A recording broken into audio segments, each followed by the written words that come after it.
Welcome back to Across the Board Radio with E and the Colonel here on hawkradio.org and acrosstheboardradio.com. We talk about what genres are thriving these days, and metal is certainly one of them, but also the genre that I don't even know how you classify it these days. Alt-rock, indie rock, that sort of thing. There's so many names for so many breakdowns of genres these days.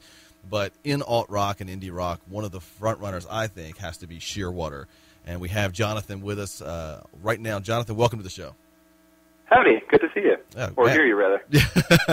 Good. Is he calling me honey again? I'm not sure. No, I've stopped that. It made you too uncomfortable. I felt bad at that. Oh, man, I love it. Anyway, Jonathan, is a local guy to us, basically, born out of Baltimore, Maryland. And one of the things we're going to talk about is you're actually returning to Baltimore for an upcoming show. It's been that kind of day. Upcoming show really soon here. Let's talk about where you guys are touring right now. Sure. We actually haven't started our tour just yet. We're starting on Monday in Kansas City, and it's the first time, actually, we've been out on tour in more than a year. Wow. So we're really excited to do it. And we're talking about the new album. Now, a really cool thing, Animal Joy is the new album that'll be coming out really soon. But the pre-order, which was on Sub Pop Records. Why can't I speak today? Sub Pop Records, by the way. $2 of each pre-order will go to the Audubon Society, correct? That's correct. And that's pretty unique. I know that you are big into ornithology, the study of birds. Yeah. But what made you decide to give $2? I mean, because you really don't make that much off of every album. Artists don't make a lot off their albums. That's really great. Sub Pop likes to make little promotional items to go with pre-orders of the records because they want to encourage people to do that. And in our case, we're thinking about what we could do to make it special. And we made first of all, we made colored vinyl, so the record itself is sort of a clear, dark red with some black in it. It looks like a slab of congealed blood or something. It looks great. Nice. And then we put some. We made available online for people who pre-order the record several demos from the album, including an unreleased song. But then they also wanted to make some kind of an object, and they said the only rule about this object is that it has to cost $2 or less. And bands have done stickers or patches or that kind of thing. But I thought, wouldn't it be neat if I just got him to give a donation to a wildlife organization that I really believe in, especially because the record's called Animal Joy, and right. I've got my own work that I've done with birds, and I just thought it would fit in well with the theme. And that way we don't manufacture a bunch of more, plastic crap to put into the universe. Yeah, way to put some thought into it. I like that, and to support a great nonprofit organization. Yeah, and to be honest with you, when you hear things like that, you know you're listening to a person who's got their head on straight. They know what they want with their life. How does that translate into your music? Are you very particular about the sound you have to have, the way it's produced, or do you just kind of let it go? Oh my God, yes. Yeah, it takes forever working on records. We had a really good sort of producing partner in Danny Reich, who was our engineer for the record, and he's actually playing drums with us now as well. But he and I are similarly obsessive and meticulous, and so we could just really hone in and focus on the songs in a way that would have, I think, driven most people crazy. But it really pays off. I mean, I think that in any big project you're working on, getting that last 5 or 10% of the way there is the hardest and steepest part of it, because it's so easy to want to give up at 80%. Right. And Animal Joy, again, will be released this month. Now, Jonathan, you're one of the few artists, and we've talked to some bands, but very rarely do we find bands that have dedicated themselves to, or found the time to dedicate themselves to other pursuits, such as school.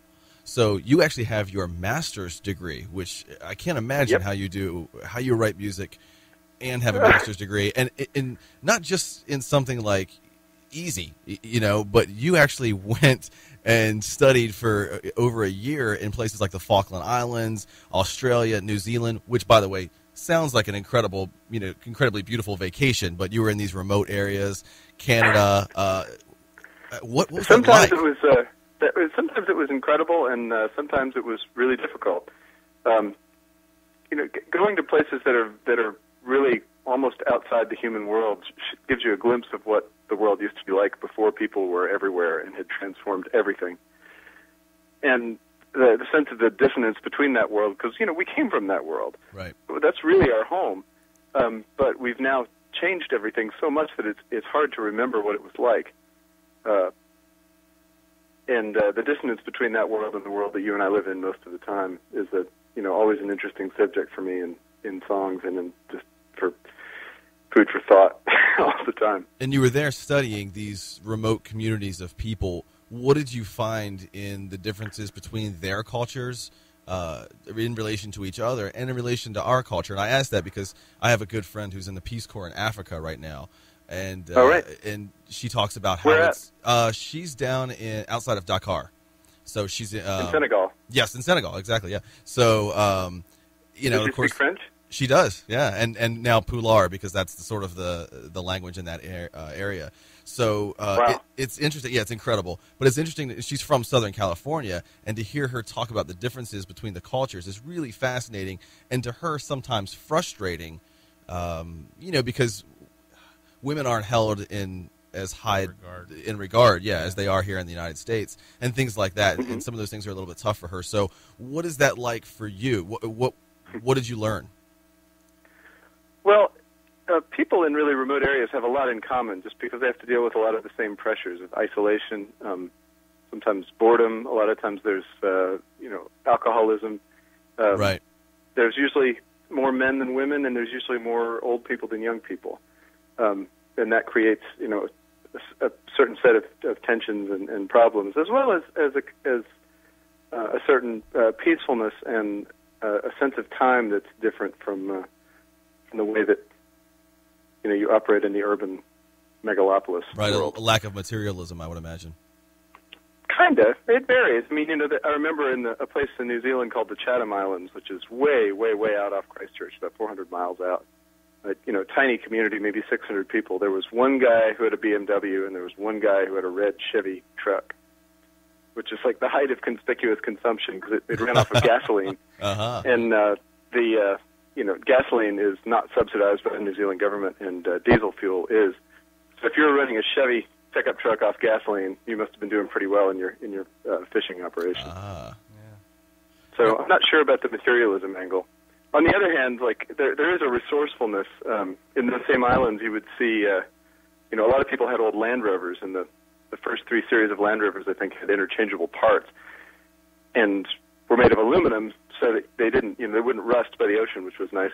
But Very as smart. people's Land Rovers disintegrated, they would sort of cannibalize parts from other Land Rovers, and eventually you just see the hulk of a dead Land Rover just sort of by the side of the road, stripped clean of everything that people could possibly use off of it. I was riding in one with one guy at one point, and we were driving down the road, and he pointed out the car that was passing us, and it's like, that door used to be on my car. Jeez. Wow. And so some of them got retired and turned into woodsheds and that kind of thing after they were no longer good as vehicles. That is nice and resourceful. You're right. What did you... Or you would go beachcombing, what do you call beachcombing, which I thought, we'll go down and pick up some shells. Right. And it was picking up fishing net and lumber and hard hats and floats from off of Japanese fishing boats, and then a little further down the beach there was a beached dead whale. Is this normal? He said, yeah, pretty much. Yeah, that's an interesting day at the beach. A day at the beach there is not a day at the beach to us. When you were out there, and you could go fishing with a hand line and catch several big cases full of fish in about 45 minutes. They only fished for 2 species there, rock lobster and abalone, because they were the only things valuable enough by weight to export. Okay. But everything else, it was pretty much like a virgin fishery, and you're like, God, the world used to be like this? Like you could drop a hook, just a hook, no bait on it at all, into the water and pull a big fish out within a few seconds. That's incredible. It was amazing. Now, when you were out there, what did you miss most about, Baltimore or Texas, wherever you were living at the time, and what do you now miss that maybe was, simpler or just different about their world that you no longer can experience? What did I miss most? I mean, you miss your family. You miss your girlfriend. You miss, being able to talk about, pointy-headed stuff that you learned about in college. Okay. But being back, there's a purity of being out there, and a wildness that doesn't exist in the world that you and I live in most of the time. Well said. And I'm actually going back down to the Falklands in August this year to work on a study that I've been trying to get together for about 12 years. Wow. So we're going to get to do it, and it's going to be a good break in the touring season for us, I think. Jeez. Now, how do you find time to write songs? I mean, I know E touched on this earlier, but when in your life did you realize you wanted to start writing music? Well, I felt like it kind of chose me. I'd started playing in bands in high school and did a little bit in college, but I hadn't. When I started going to graduate school here in Austin, I was playing with friends in bands, and gradually it kind of started to overcome. I realized I was doing as much music as I was science, and then gradually the music started to eat the science, and after a certain point I had to make a decision to not go on for my PhD because I would have had to give up music entirely, and that Right. just didn't feel right at the time. But I mean, I met Will from Ockerville about, I guess, like a few months into living here, and we started working together, and that was a really fun time. We patched a lot of plans and rehearsed all the time, and started playing our first shows, and kind of got things off the ground. Where does the inspiration for your album art come from? I think the cover of each of your albums is really remarkable and just is quite eye-catching. I think my favorite is Rook. I really like the. I don't know if are they ravens on the statue or it's a statue, I believe. Well, it's not a statue. That's actually Nicholas Kahn in a suit. I saw a piece of art by these two artists named Kahn and Selesnik. I think in the back of a Harper's or something, it showed this guy in a polar bear outfit sitting in a kayak on an ice floe, and I thought, boy, that's pretty awesome. I wonder who did that. So I got in touch with them, and they had never done an album cover before, but they were really excited about the idea. They mostly do these bizarre, huge sculptural and art installations where they create these entire worlds that are things like a Victorian-era expedition to the moon, or or in that case, the Iceberg Freistadt exhibition, which was about an imaginary iceberg that crashes on the Baltic, which crashes near the port of Lübeck, and people found a little state on it, and of course it melts away. And so they made that image with Nicholas got in this suit that he put covered with all these different toy and taxidermy crows, and I think they digitally added a few more of them, but that picture was taken in Southwest Ireland. Yeah, it's really cool. And like I said, that's, I think, a lost art. A lot of people don't put time and thought into their cover art anymore, because a lot of times you don't even see it with, digital music. Right. You may not get the cover art. You definitely don't get the liner notes really anymore, except for digital booklets. So I like that you guys put. Yeah, we were really, the physical object is still really seductive to me, I guess, as where records are concerned. I mean, I remember listening to LPs when I was a kid and just, opening the covers and looking at them and feeling like you could, if you just stared hard enough into the record covers, you could see into the music somehow. I mean, for the last record, the Golden Archipelago, we even made this companion 75-page book, basically, called the Golden Dossier, that had all these materials I'd gathered from my travels over the years. But for this record, I wanted to make a real break as far as the album art went. I didn't want to do a really incredibly detailed, meticulously constructed, expensive scene. Right. I wanted something kind of that was more visceral, I guess. And then I just saw that Nicholas had snapped that photo. He'd posted it up somewhere, just with his iPhone. Oh wow! those huge animal feet coming, right towards you. Yeah, what is that? And is that like a raccoon? God, that's it. It's actually a polar bear. And it's a piece of, it's stuffed. It's in a bar in Hudson, New York, I think. Oh, well, it makes it work because it has sort of the white background to it, so it looks original. Well, I like it. Story behind it. Now, you guys are pretty diverse as far as instruments as well. I know you play several instruments, but you are one of the few bands outside of the jazz genre that actually has a vibraphone. In fact, the vibraphone we played on the record's right here. There you nice. go. This almost kind of sound like the NBC chimes there. Yeah. Nice. Want to bring that in. So, just involving Thor is what brought that about, or you you intentionally said, "Hey, I need a vibraphone"? Well, it's a sound I love. You have to be a little bit careful with it, but there are times when it's exactly the right thing. We just did a little bit on this last record, but I tried to, the previous record we'd had all these strings and woodwinds and really threw the kitchen sink in as far as instruments go. And with Animal Joy, I wanted to return more to a rock band kind of sound. So we deliberately sort of made a rule that we couldn't use any orchestral instruments. But then a harp snuck its way in. But besides that, it's mostly electric guitars, and piano, and bass and drums. And for those who don't know, a vibraphone sort of looks like a xylophone. It also has a sustain pedal. Yeah, it's like a metal xylophone. Yeah. Basically. And obviously has a beautiful tone, and even over the phone there came through pretty beautifully. So then what other they're really loud is the funny thing about them. Yeah, it was actually really loud, but it came through very clear. You could still hear it. It's nice. What other instruments do you plan on incorporating into your music? Well, right now, since we're rehearsing the live show, we can't take lots of bizarre instruments. Although we've used, Thor had a handmade dulcimer that we used for a while.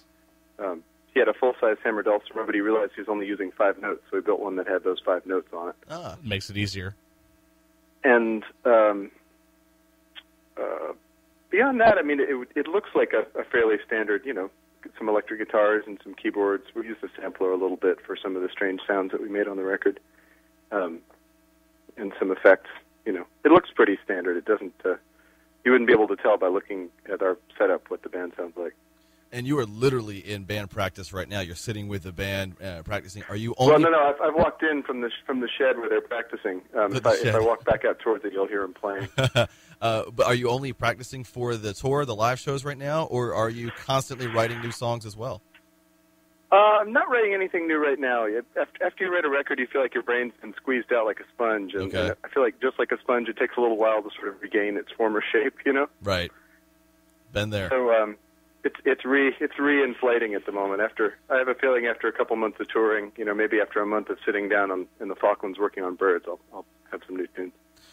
Somebody as diverse and deep as you and Shearwater's music as well, what do you have left to accomplish? I mean, obviously plenty, but as a person with your studies, I have to make lots of money. I haven't figured out how to do that yet. And with music, what drives you every day, and what can you continue to seek as inspiration? Well, gosh, I mean, I feel really lucky to be able to do this. It's in some ways it's a very demanding job because it's. I mean, I'm going to be in a different place every day for many months out of this year, and that does strange things to your brain. It's like being photocopied over and over again. But well said. It's like I get a thrill out of performing. Just the act of performing is a joy to me, and I love working with the people that I'm with, and it beats working for a living. I feel that about this job sometimes. Yeah, absolutely does.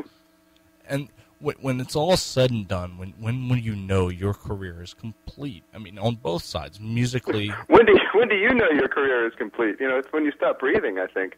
I hope there'll always be something else to do. You're never entirely satisfied with a record or with a performance. There's always a little further you can go.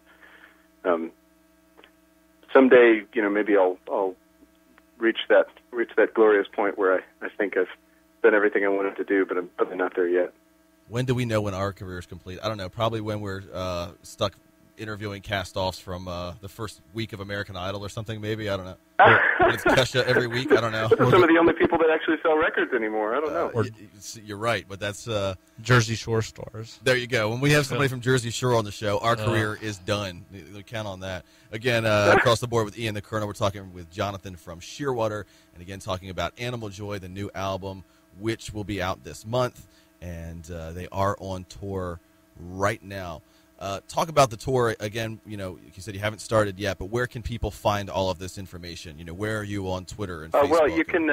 All of our dates are posted on the Sub Pop website, of course. It's just subpop.com. Yep. And then we're on Facebook, and we also have our own website at shearwatermusic.com. All one word, Shearwater Music. Absolutely. So you can find that there. And you're playing really cool venues as well. The one in particular that I know you're playing in Baltimore is the Metro Gallery. and it's literally an art gallery, but it's sort of a smaller space, but a really cool, intimate place to see bands play, and I've seen them there before, and it actually sounds really good as well, even though it's not acoustically treated. That's what I'm. Any show can be good is the thing. I've played, like when we opened for Coldplay, we played in front of 20,000 people a few times, which is bizarre, and I've played in front of 5 people, and it's any show can be good. Any show can also be lousy. So if the space is friendly and there's a good feeling about it and there's good sound, that's pretty much all you need. Which would you prefer, though? Which would you prefer? Oh, I have no idea. I mean, is it better to play part of you intimate? would always prefer the one that paid you the most, but as far as a performing experience, gosh, it seems like about somewhere between 500 and 700 seems about perfect, like the size of something like the Bowery Ballroom in New York. Or now, are you saying that studying birds doesn't pay well?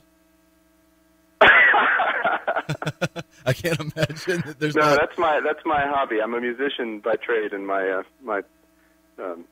moonlight as a scientist. Okay, yeah, I was gonna say I thought scientists would just be making it rain all the time. You know, you can just walk.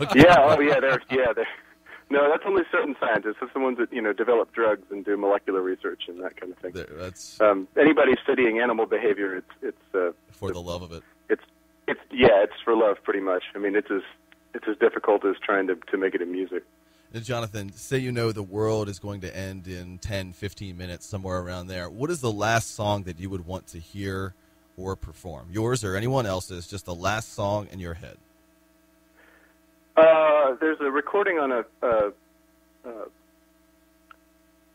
let's see.